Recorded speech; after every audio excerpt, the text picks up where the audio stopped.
오늘은 두 번째 시간이죠. 저는 성경을 읽을 때 그리고 묵상할 때 제가 좋아하는 하나의 방법이 있는데, 성경에 나오는 그 인물들을 제가 아주 면밀하게 이렇게 관찰하는 것을 참 좋아합니다. 성경에 보면 아주 제한된 정보, 그러니까 예를 들면 아브라함, 모세, 다윗 이런 인물들은 그 정보가 많기 때문에 우리가 풍성하게 많은 것을 우리가 알 수 있지만, 더 재밌는 것은 뭐냐? 아주 제한된 정보만 주어져 있는 성경 인물들이 있어요. 그 제한된 정보 속에서 그 인물의 다양한 그런 각도에서 그 인물을 이렇게 조망하고 관찰하는 일, 저는 그걸 참 개인적으로 좋아합니다. 제가 오늘 느헤미야를 하고 있지만 제가 그런 식으로 그렇게 관찰하면서 봤던 인물 중에 하나가, 저는 제일 좋아하는 사람이 납달리라고 하는 친구거든요. 납달리라고 하는 인물인데, 저는 이 납달리를 아주 제한된 정보지만 그 안에서 많은 제가 은혜를 받았던 인물 중에 하나입니다. 나중에 한번 여러분들에게도 이 납달리를 한번 여러분들에게 소개하고 싶을 정도인데요. 제가 이렇게 성경에 나오는 인물들을 좀 이렇게 깊이 연구하는 이유는요, 뭐냐면 하나님께서 그 사람을 어떻게 만지시고 어떻게 성장시키시고 어떻게 인도하셔서 어떻게 사용하시는가, 이거를 잘 볼 수 있기 때문에 그렇습니다.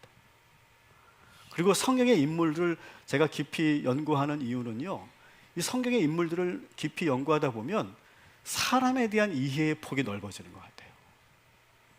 우리가 살다 보면 우리 주변의 사람들을 보면서 저 사람은 왜 저러지? 왜 저렇게 행동하지?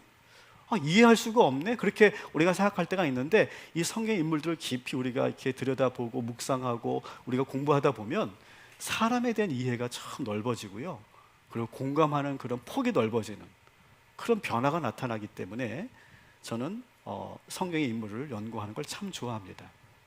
오늘도 이 느헤미야의 새로운 모습을 저는 여러분들에게 보여드리고 싶어요. 이 인간 느헤미야가 어떤 생각을 가지고 살고 있었고, 또 하나님께서 어떻게 이 느헤미야를 인도하시는지를 여러분 오늘도 보시면서 느헤미야 속에서 여러분의 모습을 발견하고 느헤미야와 같은 삶을 살게 되시기를 주님의 이름으로 축원합니다. 자, 1절 말씀을 보겠습니다. 우리 지난주도 1절이었는데 여전히 1절입니다. 자, 우리 1절 말씀 같이 읽겠습니다. 하가랴의 아들 느헤미야의 말이라. 아닥사스다 왕 제20년 기스르월에 내가 수산궁에 있는데. 아멘. 자, 우리 지난주 우리 하가랴의 아들 느헤미야 요 구절만 가지고 우리가 봤었습니다. 근데 자, 이제는 우리가 그 뒤에 있는 구절입니다. 자, 느헤미야가 지금 어디에 있다고 합니까? 어디에 있다고 그래요? 수산궁에 있다라고 되어 있습니다. 수산궁. 정확한 표현은 수사입니다. 수사, S-U-S-A, 수사. 근데 우리나라에서는 이걸 번역할 때 수산 이렇게 번역을 했는데, 수사 팰리스가 정확한 표현입니다. 지금 이 느헤미야는 지금 수산궁에 있다라고 하는 거예요. 근데 이 수산궁은 어떤 곳이냐? 페르시아 왕들이 겨울을 보내던 소위 겨울 왕국, 애니메이션 같네요. 겨울 궁전, 겨울 궁전이에요. 겨울 궁전. 그 당시 왕들은 계절에 따라서 머무는 궁정들이 몇 가지가 있었는데, 여름에는 에크바타나라고 하는 궁에서 보냈고, 겨울에는 이 수사라고 하는 궁전에서 겨울을 보냈습니다. 왜냐하면 이 수사라고 하는 지역은 겨울에도 날씨가 참 온화하고 또 아주 물도 풍부하고 아주 비옥한 땅이었다고 그래요. 그래서 고고학자의 연구에 따르면 이 수산궁은 금과 은과 상아로 지어진 아주 화려하고 아름다운 그런 궁전이었다라고 전해집니다. 그래서 이 아닥사스다 왕은 겨울만 되면 이 수산궁에서 지냈다라고 하는 거예요. 자, 1절을 다시 보여주세요. 자, 수산궁에 있습니다. 근데 그때가 언제라고 합니까? 기스르월이라고 합니다. 기스르월. 자, 기스르월은 오늘 우리 시기의 달력으로 본다면 11월, 12월 그 사이를 말합니다. 겨울이죠. 기스르월에 거기에 있었다라고 하는 것이 이 1절의 정보로 나와 있고요. 또 우리가 볼 수 있는 것은 이 아닥사스다 왕 몇 년이라고 그럽니까? 20년이라고 돼 있어요. 그러니까 이건 뭐냐면 이 아닥사스다 왕이 왕위에 즉위한 지 20년이 되는 해라고 하는 말이에요. 자, 여러분, 성경에는요 그냥 쓰여진 그런 표현이 없습니다. 그냥 들어가 있는 단어가 없어요. 왜 이 느헤미야 기자가 아닥사스다 왕 제20년이라고 하는 것을 명시했을까요? 그 이유는 이런 이유가 있어요. 요 시기가 아닥사스다 왕이 되고 나서 엄청난 반역에 시달리던 때였어요. 여기저기서 계속 반역이 일어나는 거예요. 페르시아가 그 당시 이집트까지 점령하고 있었거든요. 애굽까지. 근데 주전 460년에 애굽이 반란을 일으킵니다. 그래서 그 반란을 진압하는데 정말 어려운 시간을 보냅니다. 이 아닥사스다 왕이. 그래서 이제 간신히 진압을 하고 났는데 또 얼마 지나지 않아서 448년, 기원전 448년에는요 유프라테스 강 주변을 맡고 있었던 지방 장관, 이번에는 장관이 신하가 또 반역을 일으킵니다. 메가비주스라고 하는 그 지방 장관이 또 반역을 일으킵니다. 그래서 이 왕의 입장에서 아주 골치 아픈 시간이었어요. 이 20년이라고 하는 이 시간이. 그러니까 계속 반역이 일어나니까 왕이 어떻습니까? 늘 믿을 수가 없는 거예요. 사람을 이제는요. 쉽게 사람을 믿을 수 없고 늘 의심의 눈초리로 볼 수밖에 없어요. 모든 사람들을. 그러다 보니까 이 왕에게는요 정말 신임할 수 있는 누군가가 필요했어요. 정말 믿고 모든 걸 맡기고 싶은 누군가가 필요했어요. 이렇게 신심이 지쳐 있었을 때 누가 등장한 거예요? 바로 느헤미야가 탁 등장한 거예요. 아닥사스다 왕은 지금 이제 더 이상 누구도 의심하지 않고 편안히 좀 쉬고 싶었어요. 근데 한 번 그렇게 반역을 경험하고 두 번 반역을 경험하고 그렇게 하다 보니까 이제는 먹는 것도 마시는 것도 자는 것도 이제는 두려워서 불안해서 잠을 이룰 수 없는 거예요. 그때 바로 느헤미야가 탁 등장한 거죠. 왕의 마음이 너무 지쳐 있었기 때문에 이 느헤미야를 의지하는 마음이 대단히 컸었을 때 그 당시다라고 하는 거예요. 그때 이 아닥사스다 왕이 이제 느헤미야를 대동하고 그리고 수산궁에 머물고 있을 때라고 하는 거예요. 이 1절에 그 한 구절에 이런 함축적인 그런 의미가 있고 그 당시에 아닥사스다 왕의 심리적인 상태와 그 다음에 그 느헤미야가 얼마나 왕의 신임을 받고 있었는지를 우리가 이 1절 한 구절에서 우리가 볼 수 있는 거예요. 자, 근데 여러분 보세요. 당대 최고의 나라의 왕에게 신임을 한 몸에 받으면서 지금 이 느헤미야는 가장 화려한 궁전에서 살고 있습니다. 한번 상상해 보세요. 느헤미야 어떨까요? 행복했겠죠. 포로민 출신으로서 술 맡은 관원이 되었고 그리고 왕이 전적으로 신임하는 그런 사람이 되었어요. 그리고 아주 좋은 그런 환경에 좋은 궁전에 살고 있어요. 그는 지금 더 이상 바랄 것이 없는 최정점에 올라 있는 거예요. 자, 그런데 이 느헤미야는 수산궁에 살면서도 온통 관심은 다른 곳에 있었다는 거예요. 자, 2절 말씀 어디에 관심이 있었는지 한번 보도록 하겠습니다.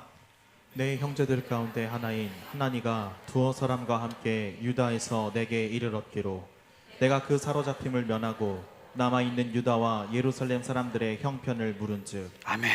느헤미야는 지금 어디에 관심이 있어요? 예루살렘에만 관심이 있어요. 수산국에서 아무리 좋은 음식을 먹고 아무리 화려한 삶을 살아도 아무리 쾌적한 삶을 살아도 느헤미야의 관심은 오직 온통 예루살렘에게만 있습니다. 그래서 하나니라고 하는 사람에게 예루살렘의 소식을 듣습니다. 근데 이 하나니가 2절에 다시 보여주시면 하나니를 소개할 때 이렇게 되어 있습니다. 내 형제들 가운데 하나다라고 하는 표현으로 봐서 이 하나니는 느헤미야의 동생이었을 것 같아요. 아마도 이 느헤미야가 동생을 일부러 고국 땅으로 보내서 현지 사정을 알아보도록 그렇게 시켰던 것 같습니다. 근데 여러분, 이 미션, 동생을 예루살렘으로 보내는 것이 여러분, 이거 자칫 잘못하면 이제 그 느헤미야를 시기하는 그 정적들에게는 오해를 줄 수 있는 그런 일이고, 그리고 많은 돈과 시간이 필요로 하는 그런 프로젝트였어요. 그러나 느헤미야는 그런 거에 전혀 아랑곳하지 않고 자신의 성공을 어디에 씁니까? 예루살렘을 회복하는 일에 쓰고 싶었던 거예요. 이제 하나니가 돌아왔습니다. 그래서 하나니에게 이제 느헤미야가 묻습니다. 2절 다시 보여주시면 사로잡힘을 면하고 남아있는 사람들이 어떠하냐라고 하는 표현이 있어요. 이게 무슨 뜻일까요? 사로잡힘을 면하고 남아있는 그 유대와 예루살렘에 있는 사람들에 대한 안부를 묻고 있는 거예요.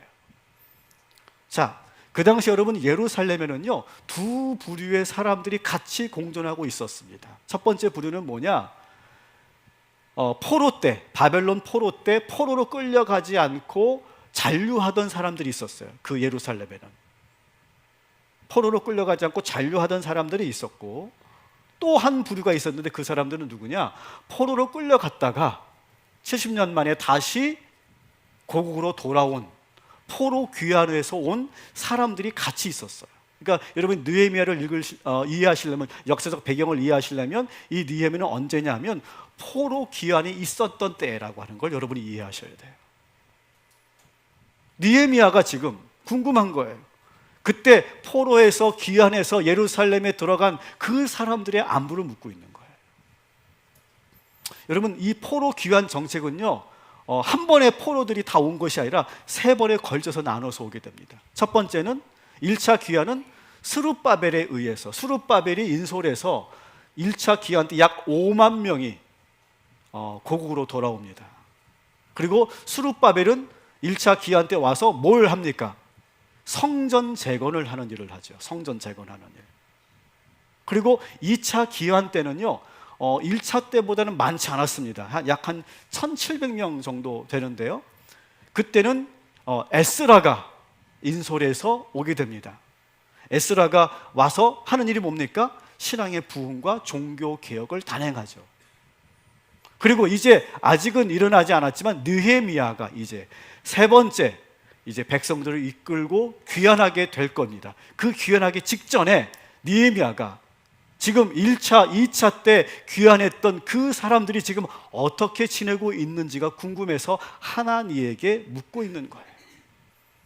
그렇게 물었을 때 이 하나니가 좋지 않은 소식을 느헤미야에게 전하죠. 우리 3절 말씀 우리 같이 읽겠습니다. 그들이 내게 이르되 사로잡힘을 면하고 남아있는 자들이 그 지방 거기에서 큰 환난을 당하고 능욕을 받으며 예루살렘 성은 허물어지고 성문들은 불탔다 하는지라. 아멘. 예루살렘에 사는 사람들이 너무 고생이 심합니다. 주변 족속들에게 심한 능욕을 받고 있습니다. 성벽은 무너져서 전혀 방비가 안 되고 있고, 성문은 불이 타서 아무나 들어와서 약탈해 가도 누구도 보호해주지 않는 너무나 비참한 삶을 살고 있습니다라고 이렇게 전해줍니다. 근데 여러분, 이 느헤미야는요 엄밀하게 생각해 보면, 지난주도 잠깐 말씀드렸지만 이 느헤미야는요 예루살렘을 한 번도 가보지 않은 포로 3세대의 사람이에요. 예루살렘을 전혀 모릅니다. 그냥 할아버지를 통해, 아버지를 통해 예루살렘에 대해서, 고국에 대해서 들었을 뿐 사실은 한 번도 가보지 않은 땅입니다. 이스라엘 사람이라고는 하지만 그가 태어난 곳은 바벨론이었어요. 그렇기 때문에 그는 바벨론 사람 혹은 페르시아 사람이라고 봐도 과언이 아닙니다. 언어도 문화도 이스라엘 문화보다는 페르시아 문화가 더 익숙한 사람이에요. 여러분 생각해 보세요. 미국에 이민간 가서 이민 3세대, 4세대가 되면 거기 땅에서 태어나면요 완전히 미국 사람입니다. 한국말도 잊어버려요. 사고 방식도 완전히 미국적 사고를 하게 됩니다. 생긴 거는 동양 사람이지만 한국 사람이지만 전혀 다르죠. 지금 느헤미야도 똑같은 그런 상황이에요. 그냥 이 페르시아에서 이렇게 살아도 됩니다. 그는 이미 성공한 사람이니까요. 왕만 잘 보필하면 더 높은 그런 자리에 오를 수 있고 더 좋은 기회를 얻을 수 있는 거예요. 그런데 이 느헤미야가 온통 관심이 예루살렘에게만 있었다는 거예요. 여러분 수산궁에서 예루살렘까지는요 무려 1500km나 떨어져 있는 곳이에요. 그리고 한 번도 가보지 못했다고요. 그리고 예루살렘은요 지금 느헤미야가 있는 수산궁에 비교하면 너무 형편없는 도시잖아요. 모든 것이 폐허가 됐고 심지어 성벽만이 무너져서 가장 안전하지 못한 곳입니다. 그런데 느헤미야는 지금 그곳 사정이 너무너무 궁금합니다. 그는요 왜 그렇게 좋은 환경에서 이 수산궁이라고 하는 좋은 곳에서 왜 자꾸 가장 비참했던 그 땅을 자꾸 바라만 보고 있는 것일까라고 하는 거예요. 여러분 우리가 보기에는요 이 느헤미야는 성공한 사람이잖아요. 꿈을 이룬 사람이잖아요. 근데 느헤미야는 전혀 그것이 기쁘지가 않아요. 그가 술 맞는 관원이 되는 것이 그의 최종 목표가 아니었기 때문에 그렇습니다. 왕에게 총애를 받고 수산궁에 사는 것이 그 인생의 목적이 아니었기 때문에 그래요. 정말로 느헤미야가 하고 싶었던 것이 뭡니까? 그가 정말 하고 싶었던 것은 고국으로 다시 돌아가는 거예요. 지금 여기서 내가 아무리 좋은 환경에서 높은 관직을 얻고 산다 할지라도 이거 의미 없다는 거예요. 나는 다시 고국으로 돌아가서 무너진 성벽을 다시 쌓고 그리고 우리 이스라엘 민족이 다시 하나가 되어서 하나님을 온전히 믿는 나라, 하나님의 나라, 제사장의 나라가 다시 재건되는 일, 그것이 느헤미야의 꿈이고 유일한 목적이었다고 하는 거예요. 그래서 그는요 수산궁에 머물면서도 전혀 행복하지가 않았다는 거예요. 그러면서 현재 자기가 있는 위치에서 내가 할 수 있는 일이 무엇인가를 끊임없이 고민하고 거기에 관심을 갖습니다. 저는 이 말씀을 묵상하면서 이 느헤미야를 제가 묵상하면서 저는 이런 문장이 떠올랐어요. 따라합시다. 목표보다 가치가 중요합니다. 꿈보다 사명입니다. 사랑하는 성도 여러분, 여러분의 인생의 목표는 뭡니까? 여러분이 지금 정말로 바라고 있는 건 뭡니까? 내가 이 집을 살 때 많은 대출을 내서 내가 이 집을 샀는데 빨리 이 론을 빨리 해결하는 일, 이 대출을 빨리 갚는 일이 여러분의 인생의 목표십니까? 지금 여러분이 창업한 그 회사가 지금 빨리 성장해서 상장 기업이 되는 것이 여러분의 목표십니까? 여러분 회사에서 여러분이 승진을 계속해서 높은 간부가 되는 것이 여러분의 인생의 목표십니까? 여러분의 자녀들이 좋은 대학, 스카이 대학 가는 것이 여러분의 인생의 기도 제목이십니까? 다 좋아요. 여러분의 그 꿈, 여러분의 그 목표, 여러분 하나님께서도 들어주시고 하나님께서도 알고 계십니다. 그런데 여러분, 이걸 여러분 기억하세요. 하나님은요 꼭 우리들에게 그런 기도를 드릴 때요 하나님께서 우리에게 꼭 하는 질문이 있어요. 무슨 질문이냐? 그래, 네가 그 자리에 오른다면 그 다음은 넌 뭘 할 거냐? 이걸 물으신다는 거예요. 여러분들이 많은 그런 물질을 하나님이 주신다면 하나님 꼭 물으신다는 거예요. 그 물질로 너는 뭘 하려고 하는 것이냐?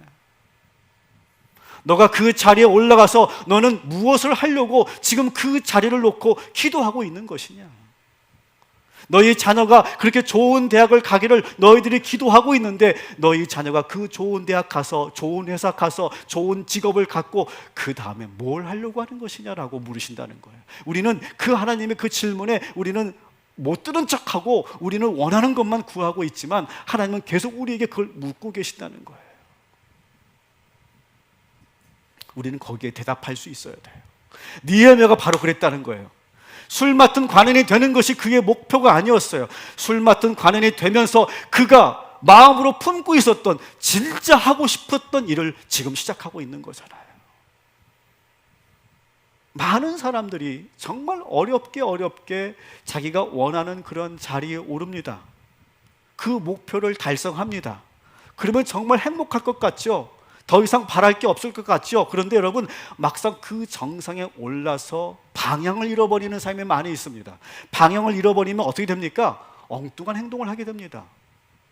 그 유혹을 이기지 못하고 말도 안 되는 그런 실수를 저지르게 되고, 그래서 그렇게 어렵게 평생을 정말 그렇게 어렵게 노력해서 올라온 그 자리에서 순식간에 추락하는 그런 사람들이 너무나 많이 있습니다. 그리고 그 자리에 올라가서 기뻐해야 되는데 오히려 허무합니다. 돈은 많은데, 내가 높은 자리에 올랐는데, 영향력은 많은데, 권한은 많은데 왠지 기쁘지 않고 허무한 사람들이 많이 있어요. 왜 그럴까요? 그 다음에 그 사명과 그 다음에 해야 될 일을 전혀 생각하지 않고 오로지 올라가는 일만 우리가 목표하기 때문에 그렇게 되는 것이죠. 느헤미야가 술 맞는 관원이 된 것은 진짜 꿈을 이루기 위한 과정이고 수단일 뿐이었다는 거예요. 느헤미야는 개인의 성공이 목표가 아니라 자신의 위치에서 이스라엘을 재건하고 성벽을 다시 쌓고, 그리고 자신이 백성들을 위해서 공적인 일을 행하기 위해서 그는 그 자리에 올랐던 거예요. 그는 진정한 꿈은 빨리 이 수상국을 떠나는 거예요. 수상국을 떠나서 예루살렘으로 내가 돌아가는 거, 우리 아버지가 말씀하셨고 우리 할아버지가 말씀하셨던 그 예루살렘으로 다시 돌아가는 거, 그것이 바로 느헤미야의 진정한 꿈이었다는 거예요. 우리가 스타트업 기업을 말할 때 스타트업 기업은요, 그저 매출을 많이 올리는 그런 이윤을 극대화하는 그런 기업을 말하지 않습니다. 스타트업 기업은요, 자기 창조적인 전략과 새로운 방법으로 그 기업을 운영하면서 시장의 생태계를 바꾸는 일을 하는 것이 스타트업 기업입니다. 그리고 그 시장에 새로운 대안을 제시해 주는 거예요. 마찬가지 여러분, 우리 동탄 꿈의 교회도 그냥 성장만 하는 교회, 그저 커지기만 하는 교회가 아니라 정말 우리 한국 교회를 새롭게 변화시키는 그런 교회가 되기를 여러분 기도해 주시기 바랍니다. 우리 교회는 그런 교회가 될 줄 믿습니다. 그래서 제가 우리 동탄 꿈의 교회를 놓고 기도하면서 제가 8년 전에 이 말씀을 가지고 묵상하고 그때도 말씀하면서 제가 그때 그렇게 선포했어요. 하나님, 여전히 이 동탄 꿈의 교회는 개척한 교회지만 복음이 살아있고, 복음이 살아있으면 결국 그 교회는 부흥한다는 것을 보여주는 교회가 되게 하여 주시옵소서. 그게 저의 기도였습니다. 많은 사람들이 개척교회가 안 된다고 말할 때, 개척교회는 더 이상 이제는 생존할 수 없다고 말할 때, 아니다, 복음이 살아있으면, 예수 그리스도의 말씀이 살아있으면 그 교회는 어떠한 시대가 온다 할지라도 그 교회는 반드시 부흥하게 될 것이다. 여러분, 그 믿음을 소유하시기를 주님의 이름으로 축원합니다.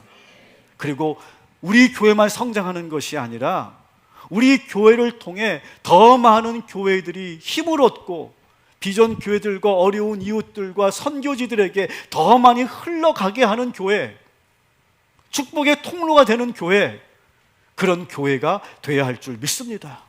그런 교회가 되게 되려고 저는 간절히 기도했어요. 그리고 영원히 샘이 마르지 않는 교회. 그래서 오늘 이렇게 우리가 예배 드릴 때 영적으로 다시 힘을 얻고 샘이 솟고 샘이 마르지 않는, 말씀의 능력이 마르지 않는, 성령의 그런 물줄기가 마르지 않는 그런 교회가 되어야 될 줄 믿습니다. 그렇게 제가 기도하면서 이 말씀으로 8년 전에 말씀을 나누었고, 그리고 개척이 이루어졌던 거예요. 사랑하는 성도 여러분, 여러분들이 바라고 꿈꾸는 거 많이 있으시죠? 근데 하나님께서 또 물으신다고요. 그래, 내가 너에게 그것을 줄 것인데, 내가 너에게 그렇게 응답할 것인데, 내가 그렇게 허락할 것인데, 그것으로는 뭘 하려고 하냐? 뭘 하려고 지금 너는 나에게 그것을 구하고 있느냐? 그 질문 앞에 느헤미야처럼 준비되어 있는 저와 여러분이 되시기를 주님의 이름으로 축원합니다. 느헤미야는요, 이 하나님의 보고를 듣고서 며칠을 먹지도 못하고 울기만 했다고 되어 있습니다. 4절 말씀 같이 읽겠습니다. 내가 이 말을 듣고 앉아서 울고 수일 동안 슬퍼하며 하늘의 하나님 앞에 금식하며 기도하여. 아멘. 근데 저는요, 여러분, 이 느헤미야의 이 눈물을 제가 묵상하면서 참 저는 많이 도전이 됐어요. 여러분, 여러분들이 느헤미야라면 이 예루살렘의 소식을 듣고 이렇게 울 수 있을까요? 저는 아무리 생각해도, 제가 아무리 내가 느헤미야처럼 감정이입을 해도 저는 울 것 같지는 않아요, 솔직히. 여전히 한 번도 안 가본 땅이잖아요, 여러분. 무려 1,500km나 떨어져 있습니다. 어디에 붙어 있는 땅인지도 모릅니다, 사실. 그리고 이 하나님의 보고가 전혀 새로운 것도 아니에요.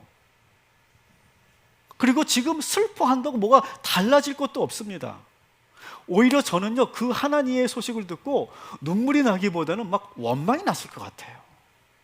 아니, 저 예루살렘에 남아있는 사람들은 뭐 하는 거예요, 도대체? 어떻게 성물이 불탔는데 그 성물 하나 달지도 못하고 뭐 하고 있는 거야?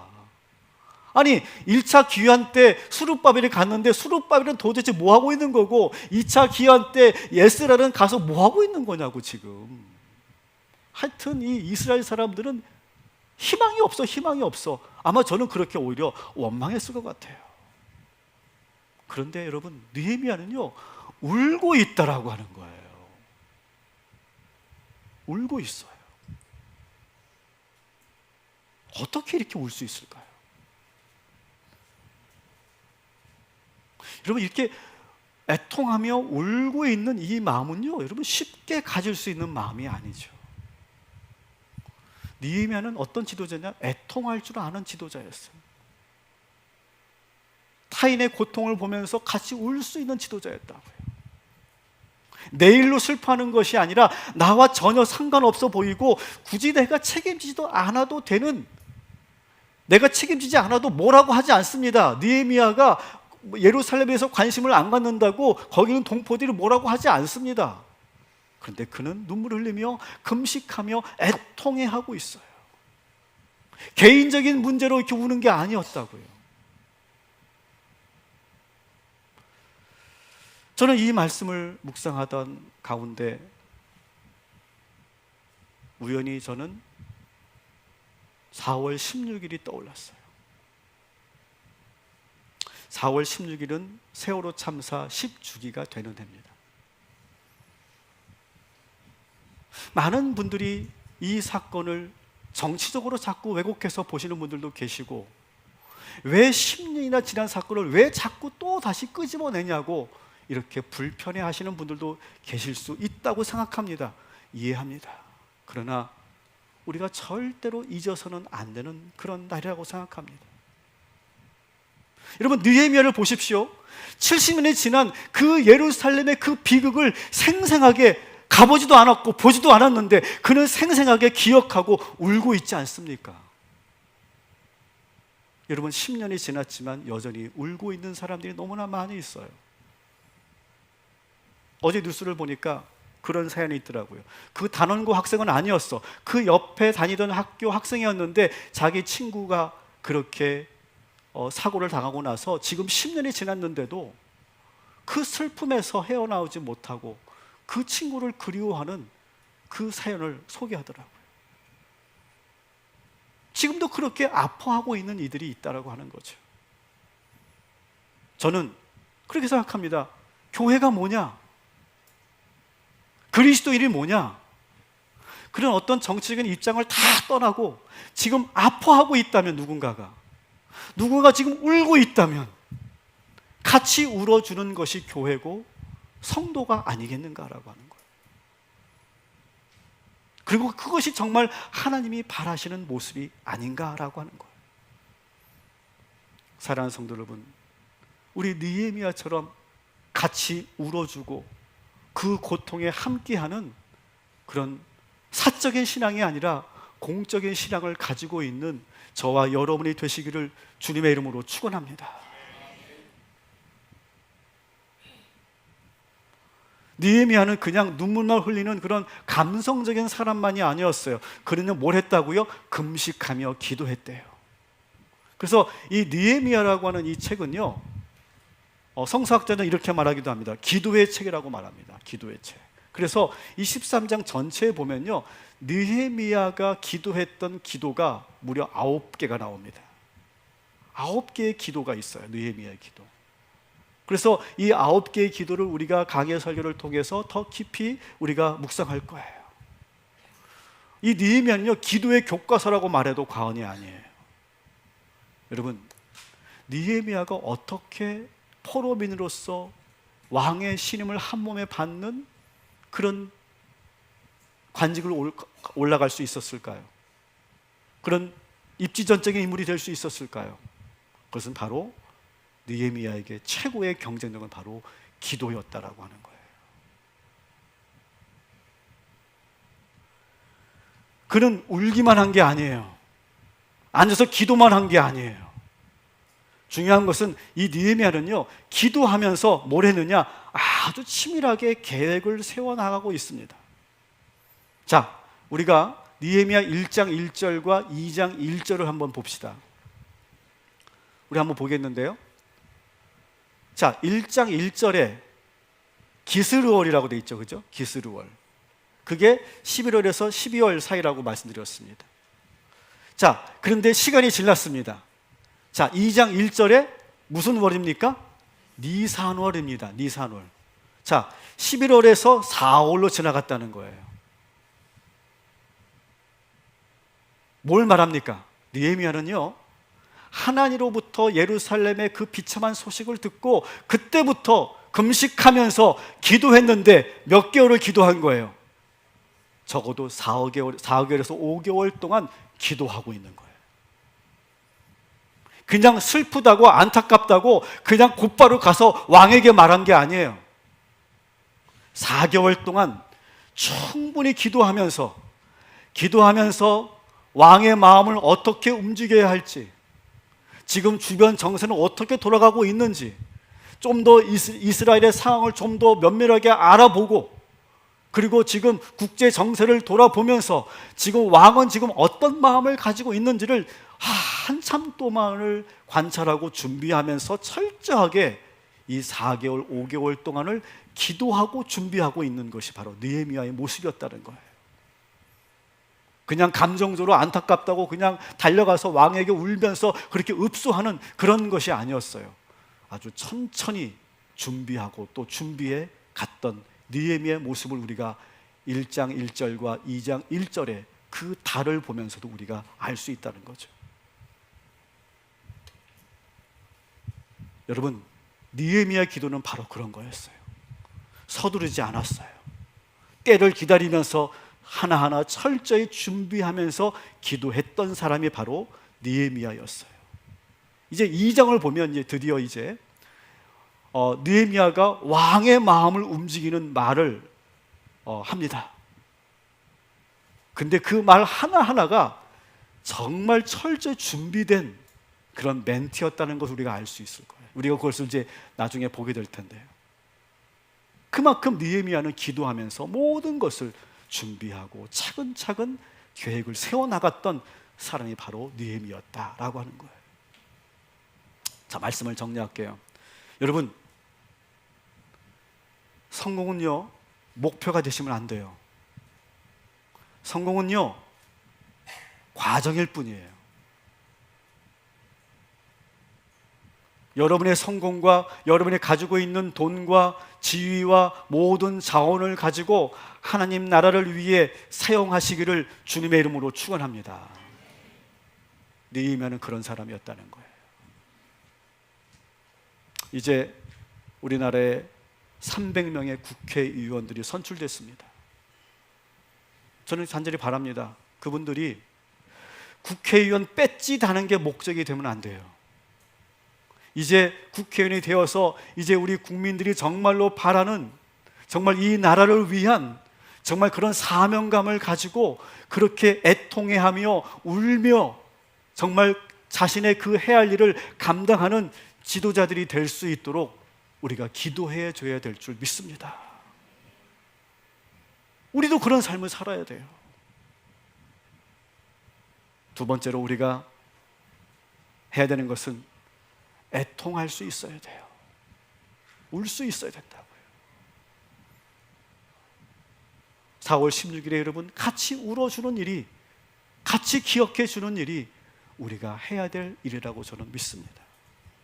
따라합시다. 애통하는 자에게 복이 있나니 저희가 위로를 받을 것이며. 여러분, 우리가 왜 애통해야 됩니까?